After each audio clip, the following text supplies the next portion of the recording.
তখন গুড়ি গুড়ি বৃষ্টি পড়ছিল।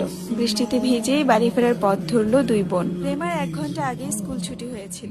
পদ্মজা নিচু কণ্ঠে জিজ্ঞাসা করলো, আব্বা আসছিল স্কুলে? আসছিল, প্রেমারে নিয়ে গেছে। তোর সাথেও তো দেখা করলো। পদ্মজার গলাটা করুণ শোনালো। পূর্ণার মন খারাপ হয়। আব্বা কেন তার ভালো আপারে ভালোবাসে না? পূর্ণা, পড়ে যাবি, সাবধানে হাঁট। পদ্মজা সাবধান বাণী দিতে দিতে পূর্ণা ধাপাস করে কাদামাটিতে পড়ে গেল। পদ্মজা আঁতকে উঠল। পূর্ণার পা নিমেষেই ব্যথায় টনটন করে উঠল। পদ্মজা পূর্ণাকে তোলার চেষ্টা করে, কিন্তু পূর্ণা পদ্মজাকে আঁকড়ে ধরেও উঠতে পারছে না। পূর্ণা পদ্মজাকে কাঁদো কাঁদো হয়ে বলল, আপা, পাটা ভেঙে গেছে মনে হয়। কি ব্যথা করছে? মুচকেছে বোধ হয়, ঠিক হয়ে যাবে। ওঠার চেষ্টা কর, আমার গলা ধরে ওঠার চেষ্টা কর। গ্রামের পথ, গুড়ি গুড়ি বৃষ্টি, পথে কেউ নেই। গৃহস্থরা ভাত ঘুম দিয়েছে। সামনে বিল, থই থই জল। তার পাশে ক্ষেত, ডানে বামে কাদামাটির পথ, পিছনে ঝোপঝাড়। পদ্মজা সাহায্য করার মতো আশেপাশে কাউকে দেখতে পেল না। পূর্ণা পা সোজা করার শক্তি পাচ্ছে না। পায়ে প্রচন্ড ব্যথা, ঠোঁট কামড়ে কাঁদছে। পদ্মজা না পারছে পূর্ণাকে তুলতে, আর না পারছে পূর্ণার কান্না সহ্য করতে। সে মনে মনে আল্লাহর কাছে সাহায্য প্রার্থনা করল। পদ্মজার উৎসাহে পূর্ণা পাকে শক্ত করে পায়ের পাতা মাটিতে ফেলল। সাথে সাথে শরীর ব্যথায় বিজলি চমকালো। আপারে, পারছি না, আমার পা শেষ, মরে যাব আমি। এসব বলিস না, পায়ের ব্যথায় কেউ মরে না। আহত পা ফুলে 2 ইঞ্চি উঁচু হয়ে গেছে। তা দেখে আতঙ্কে পদ্মজার চোখ মুখ নীল হয়ে যাচ্ছে। তার কান্না পাচ্ছে খুব। পদ্মজা পূর্ণার পায়ে আলতো করে চাপ দিতেই পূর্ণা চেঁচিয়ে উঠল, একটু সাবধানে হাঁটলে কি হতো? ইস, এখন কত কষ্ট হচ্ছে। আপা, পা ব্যথায় খেয়ে নিচ্ছে। পদ্মজা খুব কাছে পায়ের শব্দ পেল। চৌকিতে চোখ তুলে তাকালো ক্ষেতের দিকে। মুহূর্তেই ঠোঁটে হাসি ফুটে উঠল। পদ্মজা পূর্ণাকে বলল, পূর্ণা, আম্মা আসছে। হেমলতাকে দেখে পূর্ণার কলিজায় পানি এলো।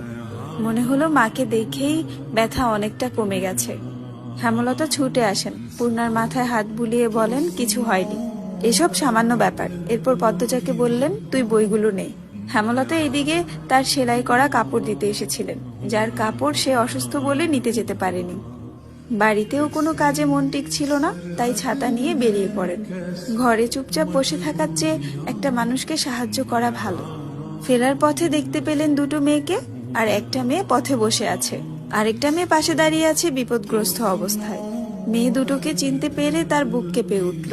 পথ দিয়ে আসলে দেরি হবে, তাই ক্ষেতের রাস্তা ধরলেন। পূর্ণা ব্যথায় যেন নিঃশ্বাস নেওয়ার শক্তি পাচ্ছে না। একটা ভ্যান পেলে খুব উপকার হতো। 2 মিনিটের মাথায় ভ্যানের দেখা মিলল। অনেক দূরে ভ্যানের অবস্থান। ভ্যানে চিত্রা এবং লিখন শাহ সহ আরো 2 জন শুটিং এর লোক ছিল। তারা মাতবর বাড়ি গিয়েছিল। যখন ভ্যানের অবস্থান কাছাকাছি, তখন চিত্রা পদ্মজা আর তার মা আর বোনকে দেখলো। উদ্বিগ্নতা নিয়ে ভ্যান থামাতে বলল। লিখনের নজরে ব্যাপারটা আসতে সে তাড়াহুড়ো করে ভ্যান থেকে নেমে পড়ল। চিত্রা আগে আগে ভ্যান থেকে নেমে যায়। চোখে মুখে আতঙ্ক নিয়ে বলল, পূর্ণার কি হয়েছে? পদ্মজা বলল, কাদায় পড়ে পা মচকে গেছে। হেমলতা, চিত্রা, পদ্মজা এবং পূর্ণাকে ভ্যানে তুলে দিয়ে ভ্যান ছেড়ে দিল। লিখন সহ বাকি 2 জন সহকর্মীকে নিয়ে বাড়ি হেঁটে ফিরবে। পা ব্যথা অনেকটা কম লাগছে। 2টি বালিশের উপর পা রাখা পূর্ণার। ব্রেস নেই বিধায় ব্রেসের মতো কাপড় বেঁধে দিয়েছেন হেমলতা।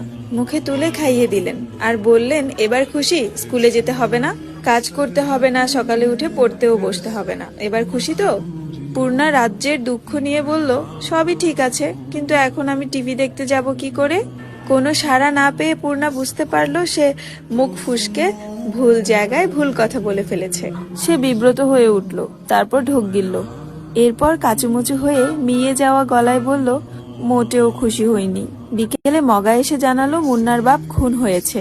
কথাটি শোনা মাত্র সাথে সাথে যেন উপস্থিত সকলের মাথায় বজ্রপাত পড়ল। পঙ্গু, ভিক্ষুক, অসহায় মানুষটিকে কে মারলো? এমন মানুষেরও শত্রু থাকে? এমনই শত্রু যে একদম মেরেই ফেললো? হেমলতা শ্বাসরুদ্ধকর কণ্ঠে প্রশ্ন ছুড়লেন, কখন? মগা বলল, দুপুরের কথা। দুপুর 2টো কি 3টায় গ্রামবাসী জানতে পারলো তার মৃত্যুর কথা। আস্তে আস্তে সব গ্রামে খবর যাচ্ছে, লাশ নোয়াপাড়ার ধান খেতে পাওয়া গেছে। মুন্নার আত্মীয় বলতে কেউ নেই। দূরসম্পর্কে যারা আছে তারা মুন্নার দায়িত্ব নিতে চাইল না। মাতবর মুন্নার ভার নিতে চেয়েছিলেন, কিন্তু মুন্না পদ্মজাদের বাড়িতে থাকতে চায়। হেমলতা সানন্দে নিয়ে আসলেন মুন্নাকে। এখন থেকে মুন্না এই বাড়ির ছেলে। পদ্মজা পূর্ণা খুব খুশি হলো। খুশি হলো না প্রেমা? মুন্না প্রেমা সমবয়সী। প্রেমা ভাবলো প্রেমার ভালোবাসাটুকু মুন্না কেড়ে নিবে। হেমলতা ব্যাপারটা বুঝতে পেরেছে। তারপর পদ্মজাকে বলল, প্রেমা মুন্নাকে পছন্দ করছে না। দুজনের মধ্যে সখ্যতা তৈরি করে দিস, যাতে একজন আরেকজনকে আপন ভেবে নেয়। পদ্মজা আশ্বস্ত করে বলল, চিন্তা করো না আম্মা, কয়দিনে মিশে যাবে দুজন। পূর্ণা পা ব্যথায় ঘুমাতে পারছে না। প্রেমা মুন্না ঘুমে। মুন্না খুব কেঁদেছে।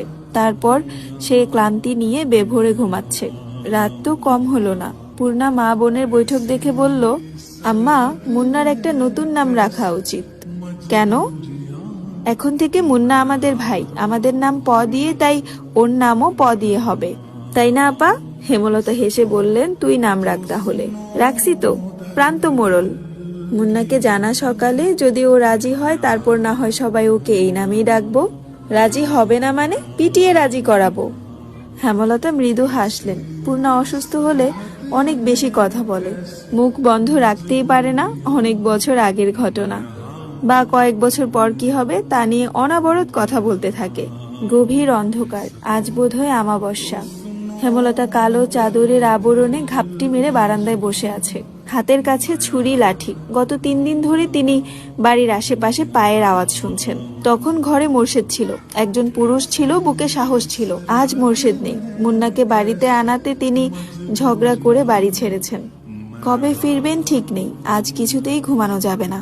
হাতে নাতে সন্দেহকারীকে ধরে আজ এই বিপদ থেকে মুক্তি হতে হবে। কিন্তু অনেকক্ষণ হলো, কেউ আসছে না। চোখ বুঝে আসছে হেমলতার। সারাদিন অনেক খাটুনি গেল তার।